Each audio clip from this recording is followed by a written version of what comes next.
Halo, kali ini saya akan membahas tentang rem dan rem ABS.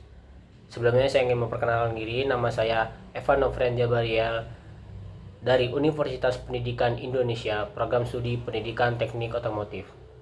Rem adalah suatu sistem pada kendaraan yang mempunyai prinsip mengubah energi kinetik menjadi energi panas sehingga dapat menghentikan laju kendaraan. Rem dibagi menjadi dua jenis, yaitu disc brake dan drum brake. Disc brake atau rem cakram adalah cara kerja rem yang bekerja dengan cara menyepit rotor piringan yang berputar sehingga terjadi gesekan dan membuat laju kendaraan berhenti. Sedangkan drum brake atau rem tromol bekerja dengan sepasang sepatu yang menahan bagian dalam tromol yang berputar bersama-sama dengan roda sehingga laju kendaraan dapat berhenti. Rem mempunyai fungsi yang sangat penting. Jika rem tidak berfungsi akan membuat laju kendaraan tidak terkontrol sehingga kendaraan tidak dapat berhenti dan menabrak apa saja yang ada di depan. Kondisi ini disebut dengan rem blong. Rem blong adalah kegagalan fungsi yang menyebabkan sistem pengereman tidak bekerja dengan baik, bahkan tidak berfungsi sama sekali. Ada beberapa penyebab rem pada kendaraan tidak dapat berfungsi.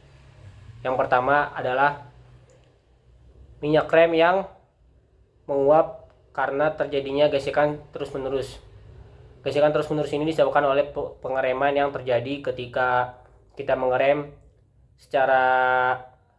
kita menekan rem secara terus-menerus seperti tekan naik sehingga panas yang ada di dalam rem tersebut akan membuat minyak rem menjadi menguap. Dan jika minyak rem tidak bisa berfungsi atau menguap dan sedikit akan membuat kerja rem menjadi menurun. Cara menjaganya: 1. Tidak menekan rem secara terus-menerus, yaitu dengan menjaga kestabilan kendaraan dan kecepatannya, sehingga rem hanya dibutuhkan sekali 2 kali. Yang kedua, jika jalanan menurun, tidak memfungsikan rem sebagai alat penghenti kendaraan yang utama.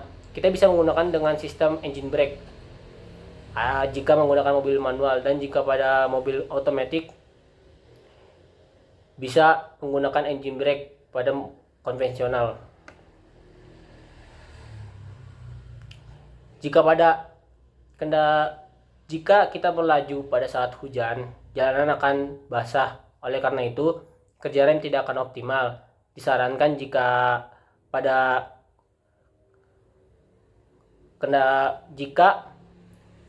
hujan, disarankan tidak memaju kendaraan dengan cepat. Cara merawat rem adalah: 1. Memeriksa minyak rem yang ada di dalam tabung minimal sebulan sekali. Jika minyak rem sudah sedikit, alangkah baiknya untuk ditambah. Auto 2000 menyarankan untuk kuras dan ganti minyak rem setiap 40.000 km atau 2 tahun sekali. Lalu kita akan membahas tentang rem ABS. ABS adalah anti-lock braking system. Itu adalah rem ABS.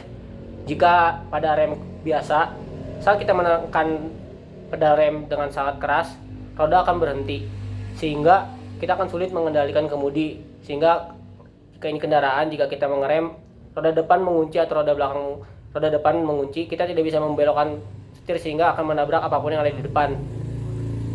Lalu para engineer membuat rem ABS ini sehingga ketika kita menekan pedal rem dengan sangat keras, ban pada mobil atau pada motor bisa kita kendalikan sehingga kita akan menghindari apa yang ada di depan kita sesuai kehendak pengemudi. Rem ABS juga bisa mengalami kerusakan. Cara mengecek kerusakan tersebut adalah melihat speedometer. Jika pada speedometer indikator rem ABS menyala terus-menerus, maka dipastikan rem ABS terjadi kerusakan. Lalu jika pada saat di atas 10 km rem ABS tidak mati juga, maka kita harus segera membawanya ke dealer. Lalu jika kita mengerem dengan cukup keras, biasanya rem ABS tidak akan berbunyi. Namun jika berbunyi, dapat dipastikan rem ABS mengalami kerusakan. Nah, cara merawat rem ABS tentu sama dengan merawat rem biasa, yaitu dengan mengecek minyak rem, lalu dengan tidak menekan rem dengan sembarangan, dan mengikuti instruksi dari bengkel-bengkel terpercaya kalian, supaya rem pada kendaraan kita dapat berfungsi dan dapat membuat kenyamanan saat kita mengemudi. Itu saja yang dapat saya sampaikan, kurang lebihnya mohon maaf. Terima kasih.